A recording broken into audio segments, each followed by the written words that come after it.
Hallelujah. Nó sai Mother's Day, mình suy ra quân phản cái đồ đặc biệt chú, cái đồ xe. Nu tên đi đâu thành hiện lên sẽ đem cột xuống qua, nu giống giống đây làm trôi môi treo qua, nu sắc na, cả là treo tin, trôi môi tu nu, này giống giống đây lồng đuôi na, cả là một treo này. Với bị gạt lên, SAY Joint Council, phiêm tu thì đặc biệt khai lên. Thứ sử dụng khan này hẳn luôn thì tôi cho tàu lỗ lâu khóc mà cáo xin cô khác tôi dùng phát tổ đó thì tôi lúc khác bằng tổ bây đi hết tiền đi về tiền tôi các tôi sử dụng thì cái phép khóc mà chứ điều đó là cho nên cả hồ cái này của chia ra cả lỗ này là khóc mà thật sự thì khúc hiện chú bị hỏng xa đấy và lý na anh ấy Mother's Day lâu thành hiện lên cái này là mình phim tu nu cái này tin cái nu cặp đi thì anh ấy đâm vào tin nu bùi cái này có cái bùi nu cặp đi rồi thì anh ấy đâm vào Mother's Day đi đi rồi có trong cái ai hỏng xa thì anh ông đi lâu mình khan cái gì và này cái khúc mấy cái và này thú sợi chuột nó còn cái này có đi cái mồm khúc bên để cái sợi nó xả tin đột ra cho nên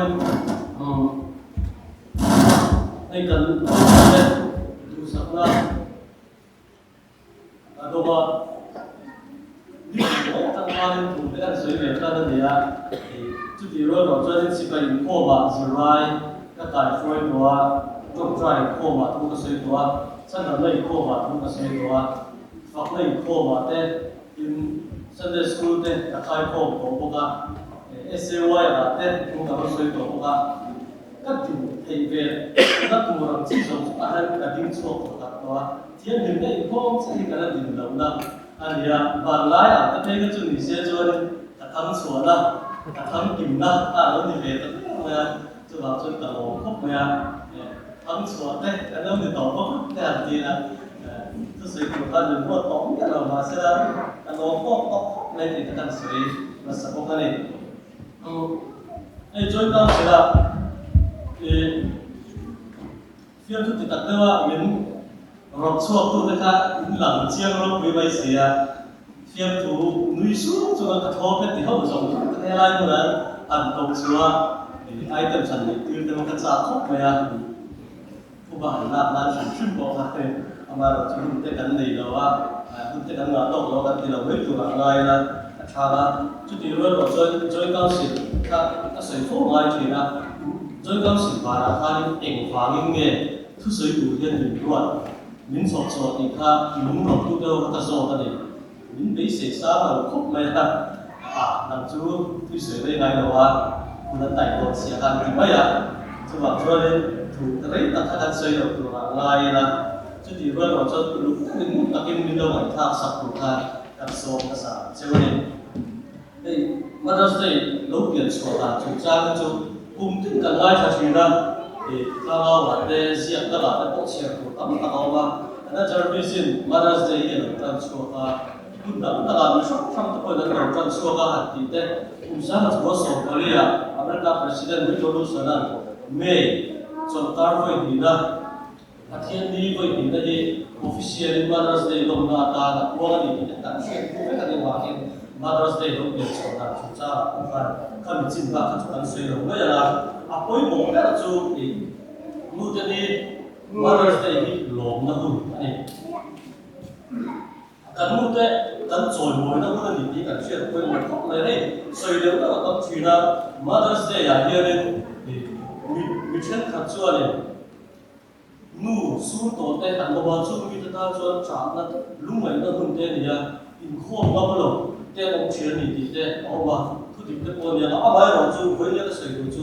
thì nu tên đi lộn nó hùn này thì cần xét cái đó thì khi mà hắn cần sợi cây nó vào là hắn sợi buôn bầu tay là khô bản là mà thế những sáng xuân rộng được là tay là mà class 10 là board anh ấy anh CSM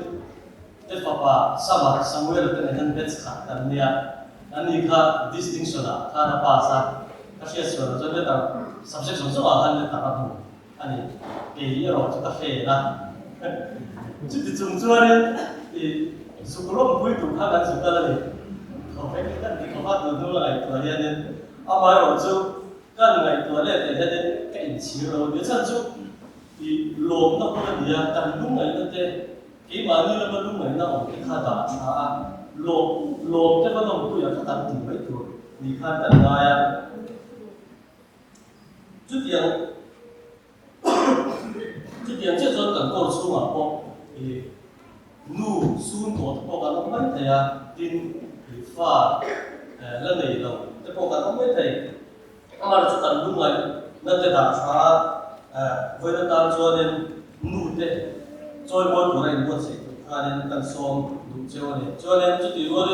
thì quý cả thứ mình cũng thầy đầu tiên thì em với là mà có gì là mà cái thằng số ra chia lại cái chút của số đi anh đi hành đi là rồi số đi nên mình trên cái chút cái lỗ ba bầu ruộng luôn luôn tụt tụt thế cái thì đại mình thiên mình tình về cái thì mấy lại nên mình trên cái rồi cho nên cái số đi cái cái điều cái nên phải đi cái rồi số ra cái lỗ mà kiếm thì đâu này bây giờ cho với đi cái ta cho cái gì Salem ko rami te chu ani mal so ko ani dia lu akha kum ta na nu te ni ko he kan lu ngai ga ke da chai lu takin hiu takin mang turin kan nge cheu ne với ta ne cái buat sai về nó sắp khóc mà thì ruột cái gì cho cái khai lên nu te ni ni anga nu te kan choi mo the ta to te tin mi bata ko nu bui choi mo ta kan le the ta to te tin lâu cầm ta ko nu te kan choi mo ta tu zo khan ka din ko se chau ga ra ba ro chu thì chon ni ba sa mai kha lên thu bui o ma ni ti ka kan shen do ve le chu mi qua chu mi le tu cho ta là ko se le soi tu khắp tấm lòng thế rồi này thì ở trong chung nu tới quay mỏ này soi sen cũng là những điều xuyên xuyên là cái cắn sập phải để coi nên tu tới coi là soi đôi là đi lên coi cắn soi sen đôi là này nu tới quay mỏ sẽ cho tối cái tu là nên soi cắn tung đôi này cắn thức cuối tu ra luôn sau tới là cắn thức cuối tu chu nu thiên nên phơi thiên tu hình thà anh này thiên nên điều chia răng Bible jam thành sa thì bắt thu một chút gì nó bị bắt khát chút, cái đó là chưa cái gì, chúng mình vào mà cho nên cái mà ra cái bắt khát cái chia cái đó này, Genesis cũng hình jam, sa thì jam xong bị bắt khát. Tin năm bắt thiên nên lấy về vụ tin mình suy nghĩ xem mà, anh nói là chuan mình nó thua chuan thằng ta, thì chuan mình suy nghĩ chút mình muốn là thằng ta, jam xong bị bắt khát là, thì chuan năm bắt thiên chuan anh ta mà chút cái cái nó một tí ra, thì chuan anh muốn hiểu ta. Tin anh nào bắt khát là chúng mình ai chú đi sai nó không ta thì một thế đặt na bung khát sa ngoài cha khát sa nhá riêng nó tập tập năng mà ông chú cái sự này xia chú riêng nó chú thì riêng bị lối xia cho nó mà inu unica cho nó ông mà năng mà ông thì đặt in cái xia cái thế này thì nó xia thế cần ra tan năng sống sống sẽ lối xi cần xia cái thiên thu tất cả ông mà nhá cái thiên các lão thiên linh chiến chiến để bộ tiền là cho nó mà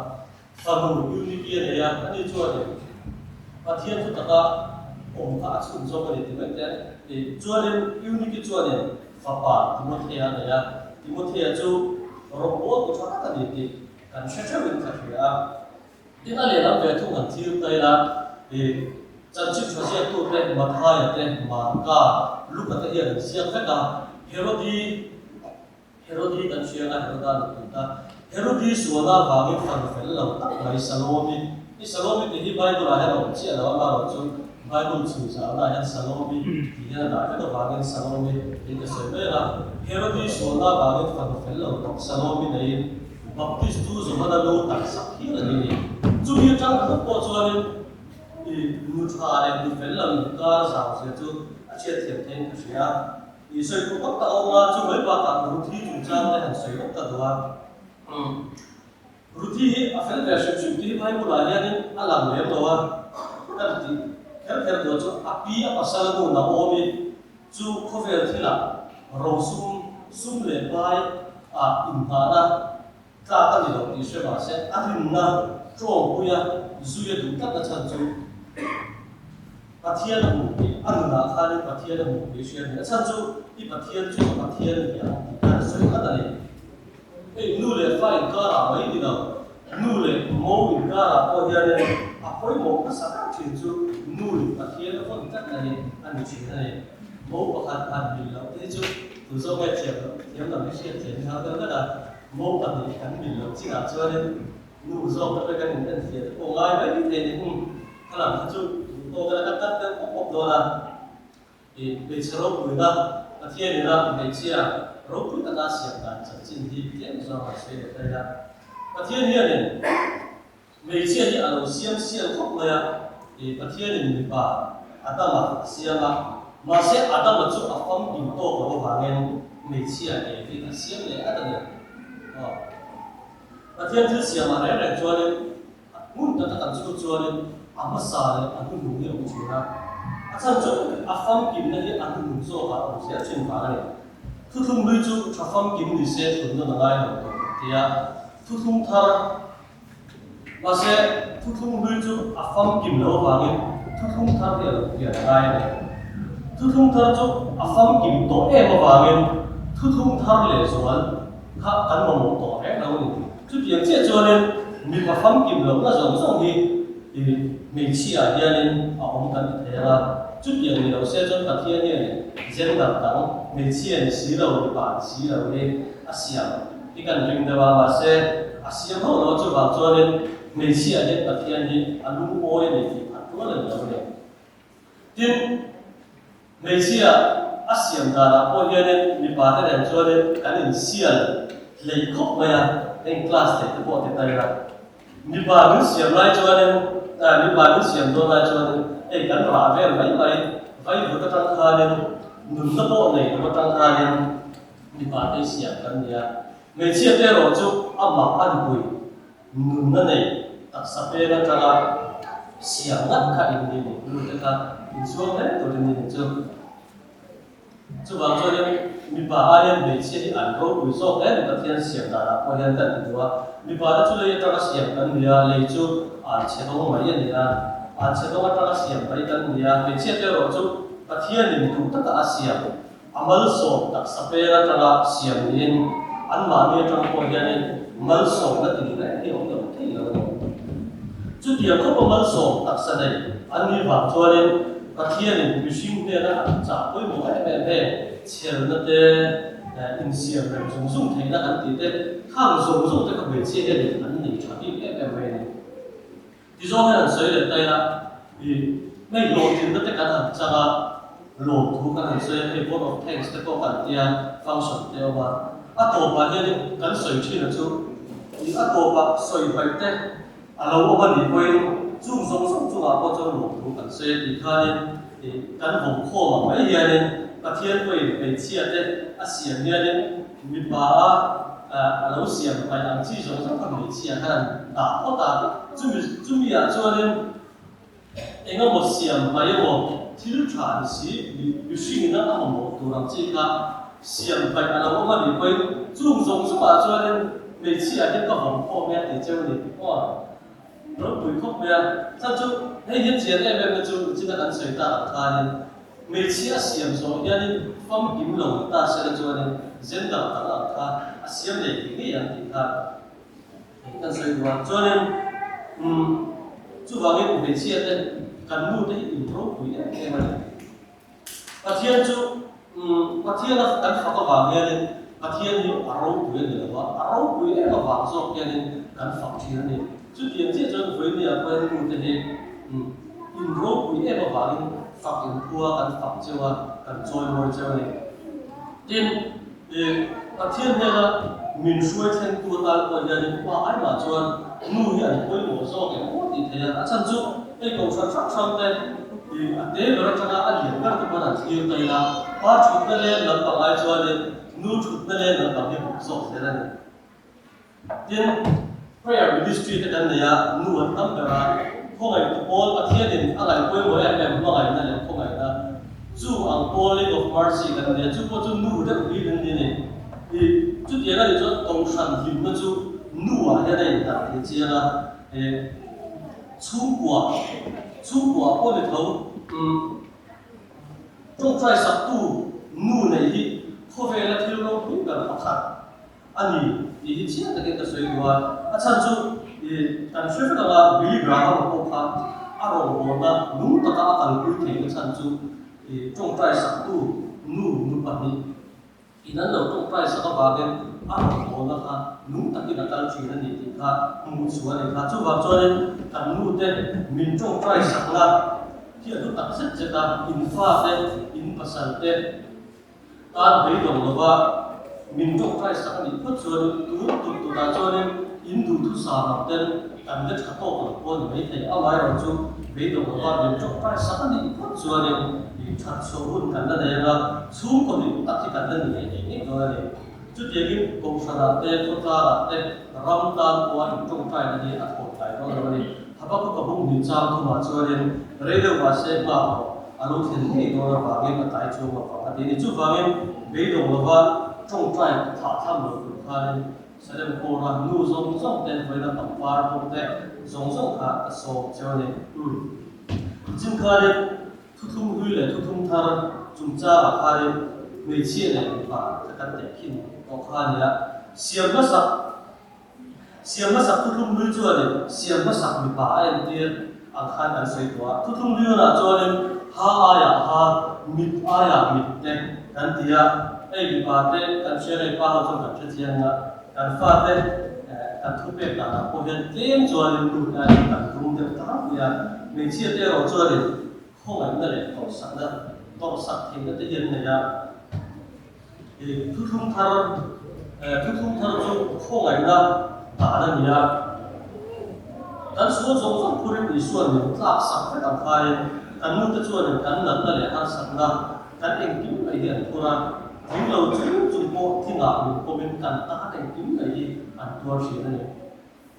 ทุ่มทารจนห้องไหนนะฉันกันเนี่ยไอ้บ้านนี้ถูกสอนอันนี้ว่าอาเทียนที่ฝนเป็ดเลี้ยวเนี่ยเอามาเราจุดกันตีไปจุดอาเทียนถูกกันหมดกันเนี่ยจุดอย่างเช่นส่วนนู้นมีดาบเฮียเนี่ยข้อไหนน่าที่เราบอกกันเนี่ยกันตีไปจุดอันถูกกันส่งที่กินตัวเนี่ยถ้าตัวงานการเราใส่จุดไอ้นู้นอันใส่จังจะเอามาเราจุดนู้นมาจุดพุ่งกันนั่นเนี่ยบางเองนู้นเลยว่านั่นใส่จังได้ละนู้นเลยว่าในเรื่องกันหมู่ไทยกันเทียนอันนี้เอฟซีบุ้งป่าชวนเลยอันทั่วจุดต่างเลยนะอันนี้ต้องไม่เนี่ยใบบุญสร้างต่างกันชวนเลยดำเริงจุดเทียนมาส่งนะแล้วทีเดียวจุดบางเนี่ยกันนู้นเลยว่าจะถูกกันส่งเดียเนี่ยเทียนมาส่งนะกันต้องให้ด้วยนู้นเลยว่าบุญสิจีนไอ้นู้นเลยว่าบุญสิจีนนี่ข้อเวลาที่เราชวนเนี่ยโลดทิ้งอ่ะเต็มเรื่องสร้างเลยว่าเสร็จแล้วอันนู้นช่วงที่ตัดที่อันที่ไม่ช่วงเราเนี่ยอินเชื่อติดกันเลยนะอันช่วงมาว่าอินเมลเชื่อตัดพวกอันนู้นกันเลยนะนุ่นหิมนั่นตัดยังไงไงเราเนี่ยนุ่นหิมนั่นตัดกันเลยเราจะสู้กว่าป้อนหิมช่วงเราว่าสู้กว่าหิมเราช่วงนี้ป้อนเราว่าป้อนหิมนั่นตัดยังไงช่วงเราเนี่ยจุดเดียงอังหิมนั่นตัดในตัวช่วงนี้เอาภาษาที่เราช่วงนี้กันนุ่นเลยว่าจะถูกกันว่าที่เอาไปหมกภาษาที่ไหนโซลันที่ผมเล่าแต่กันสิบตัวโซลันราลาทิลราลาซุมอันตัดในประเทศตาเราบอกว่าเอาไว้เราจุประเทศเราไม่เอาเนี่ยประเทศช่วยอุ่นถ้วยอะไรเนี่ยถ้วยก็ดูซอกทัดเลยจุดอย่างเช่นช่วยเรื่องการพูดถึงการประเทศจะพอเนี่ยการประเทศการพูดถึงการจะพอเนี่ยเราสุ่มเลยไปตั้งแต่การถอดชัวอันถูกกันส่งเราไอ้ชัวเนี่ยอันมาเนี่ยถูกกันส่งมายุ่งแต่กันข้อสักการนี่อันเราดูกันอันเราไม่ถูกกันส่งเช่นเนี่ยนู่นเลยป่าไม่ไงไทยเรามีสิ่งชัวเนี่ยประเทศเราไม่ไงไทยเราให้คนบอกกันเนี่ยกันใส่เรื่องเนี่ยแค่ว่านู่นเลยป่าไม่ไงไทยเรามีสิ่งชัวเนี่ยประเทศเราไม่ไงไทยเราริบทุกท่านกันดูกันสว่างกันตายเนี่ย và năm cái của cho nên bát thiên thủ cần oi hai này bát thiên thủ cần oi thì phát cho nên cần nu để bát thiên thủ thì cần oi lâu thấy đâu này chỉ là hắn soi toán FSC cũng một cho nên nấu bằng tàu lần ba cho nên nu để bát thiên thủ sống của tất cả lần ba thì cái nu để bát thiên thủ lần ba các ông khác quay một cái này cái chỗ này nấu bằng cái cắt tàu các trả của chơi chơi kan himna le lung ngai na mon suana ta ni social media te chian te an chian te ai chon kan nu le pa te chen so ka kan har sak na su pian tu poin kan nu le pa te ani pom so ka ni chian te chu le min kan san hun au ma ba social media tang poin min nu zat tu na te na kan nu le pa te ro chu ni kan thi ni chu ni min thật san lại ron ro neที่นั่นก็เสียตาทานริมตัวเต็มกันตุ้งแบบว่าเรากันตั้งตัวหายเนี่ยเลี้ยงกันดูเต็มกันกระเทียมกันดูเลยว่าแต่ทัวร์นะว่าเราแบบกันมุชเราเป็นอะไรกันทัวร์กันเสร็จแต่กันจะตั้งกันสองสามเซตกันกระเทียมมาเป็นจงใจแล้วก็ดูตัดลงทัวร์กันเสร็จแต่ไว้เนี่ยเนี่ยอีมีเตะให้ได้มาหนังมาฝักเลยจอยมวยทัวร์มันช่วยโค้งมามันลงทัวร์กันเสียนู่นเตะอันหลุดเสียเตะกิมโลเป็นการเสียชั่วคราวแล้วก็ข้ามการเสียตาแต่การง่ายจะตู้สงสารแต่ทิ้งว่าถ้าเราเที่ยวจนมีชีวิตสังเกตอินเซเลนปอร์ชัวนู่สงสารแต่มันส่งละนู่ในตัวเราสงสารแต่ตามนู่ที่ดินเสียวันนี้เนี่ยปอร์ชัวละถ้าเราเป็นคนผู้ใหญ่เจ้อินเซเลนปอร์นู่ในสงสารแต่เป็นการนู่แต่ทูไม่ได้หรอว่าทิ้งนู่ตะการกันโจยบ่อยกันมาไงที่นั่นตัวเองที่เราเที่ยวนี่มีการช่วยเจ้าอิสุรุกันที่เลย